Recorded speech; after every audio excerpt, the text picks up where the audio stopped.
চিত্রাঙ্গনা ইসরাত জাহান জেরিন পর্ব ২। বসার রুমে সবাই নির্বাক হয়ে বসে আছে। মার্জিয়া গর্জে উঠে মিজান সাহেবকে জিজ্ঞেস করলেন, ভাই কি হইল এইসব? ওই স্যারা কেডা? আর হেই তো আপনার সামনেই ওই মাইয়ারে বিয়া কইরা নিয়ে গেছে। চুপ কইরা বইসা ছিলেন কেন আপনি? বইসা থাকবো না তো কি করমু? জানের প্রতি মায়া সবার আছে। এলাহি বাড়ির পোলার বিরোধিতা কইরা কি মারা খাইমু নাকি? আগে যদি জানতাম ফারাজ এলাহির এই বাড়ির মাইয়ার ওপর নজর আছে, তাইলে ভুলেও এইখানে আসতাম না আমি। এখন আমার ভয় করতাছে, ভয়। কি বলতাছেন? তারে তো আমরা চিনি না, আজ প্রথম দেখলাম, বলল মারিয়া। চিনেন না, এখন ঠিকই চিনবেন। আর এমন চিনা চিনবেন কখনো ভুলতেও পারবেন না। আল্লাহ জানে তাগলগে কিসের ঝামেলা আপনাগোর। চিত্রার কপালে তো ভাঙন লাগছেই, সঙ্গে আপনারাও ভাইঙা যাইবেন। মিজান সঙ্গে আনা লোকেদের নিয়ে উঠে দাঁড়ায়। রাতের মধ্যে গ্রাম ছাড়তে হবে তাদের। ফারাজের নজর বাজ পাখির মতো, আর মতলব শকুনের মতো। তাকে দিয়ে ভালো কিছু আশা করা যায় না।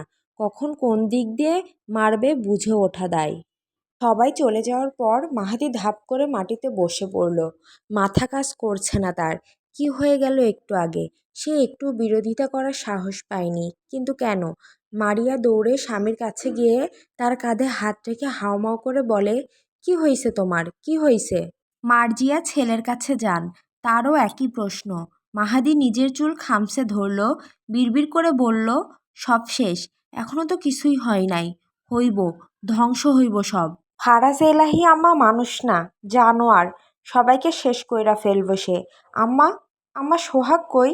ঘণ্টাখানেক পর গাড়ি থামলো এলাহি মেনশনের সামনে। জমিদার বাড়ি। এলাহিদের পূর্বপুরুষগণ জমিদার ছিলেন, নামি দামি জমিদার।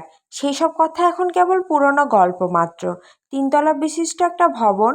কিশোরগঞ্জ শহরের মাঝ বরাবর এই বাড়ির অবস্থান হলেও বেশ দৃষ্টিনন্দন। চিত্রা কাঁদতে কাঁদতে কখন যে ঘুমিয়ে পড়েছে তা সে নিজেও জানে না। দুজন মহিলা কাজের মেয়ে ঘুমন্ত চিত্রাকে জাগাতে আসলে ফারাজের বাজের মতো দৃষ্টি তাদের থামিয়ে দেয়। ফারাজ সবাইকে ধীর গলায় বলে, ওর ঘুম যদি কারো শব্দে ভাঙে তবে এখানে পুঁতে কবর দিব। কারোর আর সাহস হয়নি ঘুমন্ত চিত্রার ধারে কাছেও ঘেরার। ফারাজ আস্তে করে চিত্রাকে পাজা কোলে তুলে নিয়ে নিঃশব্দে সিঁড়ি বেয়ে দোতলার ঘরটায় যায়। দোতলার সবচেয়ে বড় ঘরটা ফারাজ এলাহির। যদিও এই বাড়িতে তার কম, বরং ঢাকায় অবস্থিত ফারাজ নিবাসে তার বেশি থাকা হয়। আর বাংলাদেশে ফারাজ থাকেই বা কতদিন? বিদেশেই তো তার সব কাজ, সেখানেই তার আসল বসতি। ফারাজ চিত্রাকে বিছানায় শুইয়ে দিয়ে দরজার সিটকিনি লাগিয়ে গলার নেকটাইটি খানিকটা ঢিলে করে ডিভানে পা ছড়িয়ে বসলো। হুইস্কির কর্কটা খুলে গ্লাসে ঢেলে নিল কিছুটা, তাতে ২-১ টুকরো আইস কিউব ছেড়ে দিয়ে এক চুমুকে সবটা গিলে ফেলল। চিত্রা নিজেও কি জানে সে এমন গভীর ঘুমে কি করে মগ্ন হলো? জানে না। আর ফারাজ তাকে না জানালে সে জানতেও পারবে না যে গাড়িতে ফারাজ তাকে যে পানির বোতলটা দিয়েছিল তাতে স্লিপিং ড্রাগস মিশ্রিত ছিল, তবে সামান্য একটুখানি। ক্লান্ত শরীর ছিল বলে ড্রাগস চিত্রাকে ভালোই জব্দ করেছে। ফারাজের চোখ চিত্রার ধবধবে ফর্সা পেটের দিকে যায়। শাড়িটা সরে যাওয়াতে পেট দেখা যাচ্ছে। ফারাজ সিগারেট জ্বালিয়ে চিত্রার দিকে এগিয়ে যায়। বাম হাতে তার হুইস্কির বোতল। চিত্রা তখনও ঘুমে বিভোর। ফারাজ কিছুক্ষণ চেয়ে থেকে দেখল চিত্রাকে। নিষ্পাপ একটা চেহারা। অভাগীদের সাহসী হওয়া ভালো না, আর বেশি দয়ালু হওয়া তো মোটেও না। তোমরা সুন্দর, আসলেই একটু বেশি বোকা। নিজের খবর নিজে ঘুরতে বেশ পটু। ফারাজ ঝুঁকে পড়ে চিত্রার ওপর। এত শান্তিতে তোমাকে কি করে ঘুমাতে দেই বলো, যেখানে তুমি নিজেই আমার ঘুম বরবাদ করে ঘুমাচ্ছ। ফারাজ হুইস্কির বোতল কাত করে ঘুমন্ত চিত্রার মুখের ওপর ঢেলে দেয়। ঘুমন্ত চিত্রা ধরফড়িয়ে জেগে ওঠে। মুখ বুক সব ভিজে গেছে। উফ, সরি ডার্লিং, গ্লাস ভেবে তোমার মুখে ঢেলে দিয়েছি। I mean whiskey. শাড়িটা বদলে আসো। চিত্রার ঘুম এক নিমিষেই হাওয়া। কাশতে কাশতে জীবন শেষ। কি বাজে গন্ধ, উটকো একটা বাজে গন্ধ।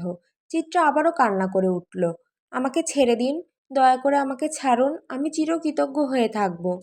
ওমা, বউ আমার এসব কি বলে? আমি তো এখনো তোমাকে ধরলামই না। আমি ধরলে তো টিকতে পারবে না সোনা। আর কৃতজ্ঞতার কথা বলছো? ফারাজ এলাহির ওসব ছোটলোকি জিনিসের উপর কোনো ইন্টারেস্ট নেই। ওসব তোমার কাছেই রাখো। I don't need all this, I just want you. Faraz নেকটাইটা খুলে শার্টের বোতামে হাত দেয়।